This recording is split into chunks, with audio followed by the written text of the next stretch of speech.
नमस्कार दोस्तों, मेरा नाम है हिमांशु मिश्रा और आप देखना शुरू कर चुके हैं दी स्टूडेंट लाइफ। हम आज आपको ये पोस्टर दिखा रहे हैं। इस पोस्टर में योगी जी हैं, मोदी जी हैं, नितिन नवीन हैं और सभी लोग यहाँ पे रविदास पार्क के पास आए हुए हैं। और आज एक बहुत बड़ा कार्यक्रम है, करोड़ों की सौगात है। ढेर सारे ऐसे पार्क और भूमि पूजन, कलश पूजन, ऐसे बहुत सारे ऐसी चीज़ें कराई जा रही हैं। साथ में आपको एक ग्रीन पर्दा बगल में दिख रहा होगा, तो इस ग्रीन पर्दे की सच्चाई मैं आपको दिखाऊंगा। ये महज सच्चाई नहीं, सरकार का असली चेहरा है, जिसके दमन में पर्दे के पीछे जी रहे लोगों की ज़िंदगी बसी हुई है। तो वीडियो में बने रहिए, देखिए पर्दे के पीछे क्या है। पर्दे के पीछे क्या है, पर्दे के पीछे। हम हैं आज बनारस में। आज के दिन 650वां जयंती मनाया जा रहा है रविदास जी का, और हम जस्ट रविदास जी के 200 मीटर बगल में हैं। और यहाँ पे एक सरकारी शौचालय है, जा करके दिखाइए कैसा है ये शौचालय। देख करके आपको पूरा बीजेपी का विकास और योगी जी की कर्म भूमि का पता चल जाएगा। आपको लग जाएगा कि बनारस का किस तरीके से ख्याल रखा जाता है। किसी को डर तक नहीं है कि बनारस के सांसद नरेंद्र मोदी जी हैं। इनके डर की वजह से कम ऐसा हो कि इस चीज़ों को साफ़ सफाई किया जा सके। आप देख रहे होंगे कि यहाँ पे इतनी गंदगी फैली हुई है, इसका देखने वाला कोई नहीं है, इसका निवारण करने वाला कोई नहीं है। आगे देख रहे होंगे बीजेपी का पोस्टर लगा है, क्यों? क्योंकि वहाँ से सरकार गुजरने वाली है। आगे कन्वेंशन सेंटर है, वहाँ पे उस भवन में इनका पूरा सेमिनार है। तो आप देख लीजिए कि ये जो ग्रीन पर्दा लगा हुआ है, इस ग्रीन पर्दे के पीछे क्या छुपाया गया है। तो आप जब भी भारत में कहीं ग्रीन पर्दा लगा हुआ देखिए, आप समझ जाइए कुछ तो झोल जरूर है। ये सामने दिखाइए, सामने 2026 में एक ऐसी चारपाई यूज़ होती है जिसको सोने के लिए गरीब यूज़ करते हैं, और बगल में आगे पुलिस थाना है।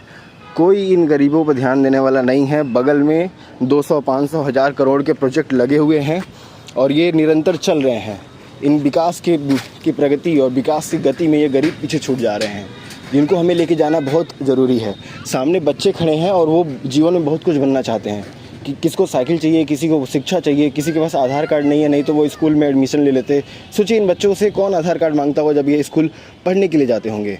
मैं इन लोगों का फ़ोटो अपने इसमें वीडियो में शेयर करूंगा, साझा करूंगा। इनको जल्द से जल्द स्कूल दिलाएं, इस जगहों को साफ़ सुथरा बनाएं, क्योंकि बरसात के समय में डेंगू, मलेरिया और बीमारियां जैसी चीज़ें यहाँ पे पनपेंगी और इनको क्षतिग्रस्त पहुँचाएंगी। या तो ये मरेंगे या तो ये सरकारी अस्पताल में भटकेंगे, जहाँ पर इनका इलाज नहीं हो पाएगा, न मिलेगा।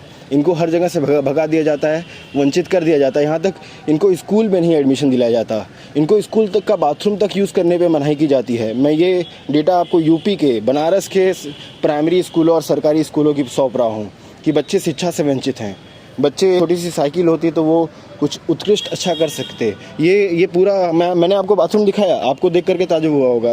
इसी प्रकार आप ये घर देखिए, आप इन घर के अंदर जाएंगे तो आपको मालूम चलेगा कि ये जो बेड है, ये वही बेड है जिस पे लोग सोते हैं बिस्तर बिछा करके। और ये बच्चे हैं और ये मेरा छोटा भाई है बैठा हुआ है। इसको साइकिल चाहिए, इसको जीन्स चाहिए, इसको टोपी चाहिए, इसको बाइक भी चाहिए। गाड़ी चाहिए थी ना, लेकिन ये छोटी वाली गाड़ी तुमको मिलेगी।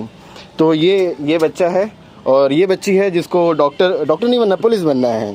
इसको पुलिस बनना है। इसकी मुस्कान देखो कितनी प्यारी है, कितनी कोमल है इसकी मुस्कान। क्या सरकार का ध्यान इस पे नहीं जाता? और एक कमरा है, ये कमरा है, आप कमरा देखने की कोशिश करिएगा। ये कमरे का दरवाज़ा है, अंदर आप एंटर करेंगे तो आपको बेड दिखेगा। ये बगल में लकड़ी रखी हुई है जो जलाने के काम आती है। ऊपर कपड़ा टंगा हुआ है जो बताता है कि सामान ऐसे रखते हैं ना हम लोग। और ये देखो वो बाइक मांग रहा है, कोई स्पेशल बाइक चाहिए उसको। क्या तुम लोगों को क्या चाहिए? तुरंत बताओ क्या चाहिए? साइकिल चाहिए। तुमको क्या चाहिए? साइकिल। तुमको क्या चाहिए? बाइक चाहिए। तुमको क्या चाहिए बाबू? साइकिल चाहिए। तो इन सभी को साइकिल चाहिए, साथ साथ स्कूल भी जाना है। हाँ, ना हाँ। स्कूल क्यों जाना है? स्कूल पुलिस बनने के लिए जाना है। पुलिस बनने के लिए नहीं, स्कूल जाना है। और तुमको क्यों स्कूल जाना है? तुमको क्या बनना है? क्या बन रहे हो? पुलिस। इनको भी पुलिस बनना है, सबको पुलिस बनना है। तो ये है सुविधा। और ऐसे जगहों पे यहाँ पे खाना बनता है, आप देख सकते हैं। ये चूल्हा है। उज्ज्वला योजना और ढेर सारे गैस वितरण किसी काम के नहीं आते जब आप धरातल पे खड़े होकर के ऐसी चीज़ों को देखते हो। अब ये देखिए, यहाँ पे कोई एक अच्छा सा रास्ता तक नहीं है कि मैं जिस पे पैर रख कर के जा सकूँ। अगर बारिश यहाँ पे तेज़ होती है तो यहाँ का माहौल कैसा होगा आप देख सकते हैं। बाकी इधर का ये हाल है। ये गंदगी कोई साफ़ नहीं करता बाबू। ये चूल्हा दिखाइए। ये ऐसे चूल्हे और घर इन गरीबों को दिए जाते हैं और उनसे बोला जाता है कि चुपचाप इन पे काम करो ज़्यादा आवाज़ उठाओगे तो ऐसे ही पर्दे लगा दिए जाएंगे बाहर, तुमको यहाँ से निकाल दिया जाएगा। और फिर मैं आपको एक चीज़ दिखाना चाहूँगा कि यहाँ पे फिर से वही बाथरूम बना हुआ है यहाँ पे भी, और इसकी भी हालत सोचिए, ये कौन से अधिकारी ने इसका पैसा खाया होगा और डकारा होगा। जाकर के आप दिखाइए इस बाथरूम को, उसके बाथरूम के सामने पड़ी गंदगी को दिखाइए कि इस गंदगी से होते हुए क्या सीएम योगी जी और मोदी जी बनारस में स्थित इस बाथरूम में जा कर के पेशाब या फ्रेश हो सकते हैं क्या? क्या ये स्थिति है हमारे बनारस की? क्या दिन पे दिन इस बनारस में सड़न आने लगी है, महकने लगा है ये बनारस? तो इसका जिम्मेदार कौन है? कौन है जो इस बाथरूम के पैसे को खा गया होगा? सोचो, पैसा आया होगा बनने के लिए ना बाबू, और इस बाथरूम के पैसे को किसी अधिकारी ने खा गया। तो मैं तो कहूँगा कि ये जिस कार्यकाल में ये बना है आरटीआई डाल करके इस पे देखना चाहिए, और सरकार को तो आरटीआई डालने की ज़रूरत नहीं है, उनको क्लास लगानी चाहिए ऐसे अधिकारी की। और देखिए एक कमरा और है गरीब का, ये कमरा आप अंदर दिखाइए। गरीबों के कमरे ऐसे ही होते हैं, वो इन्हीं कमरों में रहते हैं, अपना जीवन यापन करते हैं, छोटे छोटे सपने लेकर के जीते हैं और उनको कभी पूरा नहीं कर पाते। फिर हम जैसे दो लोग आते हैं, वीडियो बनाते हैं, 2 दिन से ज़्यादा नहीं दे पाते हैं और यहाँ से चले जाते हैं। ये स्थिति है यहाँ की।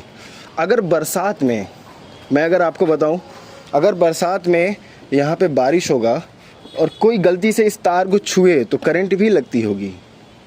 तो आप सोच रहे हो, क्या बोले बाबू? टेप लगा दिया है। हाँ, करंट न लगे इसलिए सबने यहाँ पे टेप लगाया है। तो आप देख रहे हो, ये टेप भी अपने पैसे से लगाया होगा, ये तार भी अपने पैसे का ख़रीदा होगा, ये दरवाजे वरवाजे सब कुछ अपनी चीज़ों से मरम्मत करवाई होंगी। तो ये स्थिति है। एक दरवाज़ा, ये दरवाज़ा कैसे खोलते हो? थोड़ा पीछे हो ना, ये दरवाज़ा खोल के दिखाओ बाबू। जैसे इस घर में जाने के लिए दरवाज़ा कैसे खोलेंगे? आइए आइए, घर में आपको लेके चलता हूँ। मैं इस घर में आ गया, मान लो ये घर है, तुम बाहर ही रहो। और देखिए ये घर है, ये ईंटें लगे हुए हैं, ईंटों को मैं ठीक से बिछा दूंगा और इसमें बेड बिछा दूंगा जो सोने के लिए हो जाएगा। और बेड रहेगा तो बिछाऊंगा, नहीं होगा तो कैसे बिछाऊंगा। और ये चूल्हा लगा हुआ है, कितना प्यारा सा चूल्हा है ना। अमीर इसको अपने घर के पीछे लगवाता है और शौक में इससे रोटी और बाटी बना करके खाता है, मुर्ग मुसल्लम बनाता है, पनीर बनाता है। लेकिन कोई चूल्हा किसी की मजबूरी बनी हुई है। यहाँ पे योगी जी की आवश्यकता है, योगी जी के कर्मों की आवश्यकता है, योगी जी के हर उन चीज़ों की आवश्यकता है जिनसे इनकी गरीबी मजबूरी मिट सके। और ये ग्रीन पर्दा दिखाइए, आखिरकार ये ग्रीन पर्दा मैं आपको दिखाना चाहूँगा। ये ग्रीन पर्दा लगाया गया है इन गरीबों का घर छुपाने के लिए, ताकि वीआईपी लोग जो जा रहे हों उनको ये घर ना दिखे। सोचिए कितना मर्मक दृश्य है ये। तो इस हिसाब से ये पूरी कहानी है, ये पूरी वेदना है ये गरीबों की, पर्दों के पीछे रहने वालों की। तो ये पर्दे के पीछे वाली पॉलिटिक्स जो सरकार करती है उससे थोड़ा बच के रहें और दिखाएं इधर पर्दा, इधर आएँ, मुझे पर्दे के इधर लें, मैं पर्दे के उधर नहीं जाना चाहता। उस पर्दे के उधर बहुत ही वाहियात लोग शायद रहा करते हैं, जिनको इधर रहने वालों की कोई जान की ना कोई परवाह है, न एजुकेशन की परवाह है, न स्वास्थ्य की परवाह है। इन बच्चों के अपने भविष्य हैं। ये मेरा छोटा भाई है जो कितना क्यूट सा है, क्या बबुआ? तो ये देखो, नमो क्या बताया अपना, क्या नाम हुआ था? छोटे राजा। तो हम छोटे राजा के साथ बैठे हुए हैं और इस वीडियो को समाप्त करेंगे। और छोटे राजा की बड़े होकर के बहुत कुछ बनने की आकांक्षा है, उस पर हम अमल करेंगे। सरकार को बोलेंगे कि सरकार इनका साथ दे। मिलेंगे एक नए वीडियो में नए अंदाज साथ के लिए। जय हिंद जय भारत। बोलो जय हिंद जय भारत। जय हिंद जय भारत। जय हिंद जय भारत। जय हिंद जय भारत। सलाम। तो धन्यवाद। कुछ तो शर्म करिए और देखिए और इन मजलूमों की मदद करिए जो आपके मदद की गुहार लगा रहे हैं आपसे। ये तो शब्द कम पड़ जाएंगे, लेकिन ये गरीबी कभी नहीं मिटेगी। ये सिलसिला जारी रहेगा। मरा हुआ समाज हमेशा पैदल निकलेगा और गाड़ी पे घूमेगा। इन सभी चीज़ों को दरकिनार करके वो एक नए जीवन का शुरुआत करेगा, नए दिन में प्रवेश करेगा और ये परेशानी को सॉल्व कभी नहीं हो पाएगी। तो इस तरीके से सरकार को इस पे ध्यान देना चाहिए और देखना चाहिए कि व्यापक तरीके से देखें कि एजुकेशन में रिफॉर्म के बाद एजुकेशन का बेस का स्तर क्या है। बच्चे शिक्षा के लिए तरस रहे हैं, वो कैसे नीट का पेपर दे पाएंगे। तो नीट की लड़ाई बाद में, पहले ये लड़ाई होनी चाहिए। इस लड़ाई को भी हमें जीतना है साथियों। जय हिंद, जय भारत।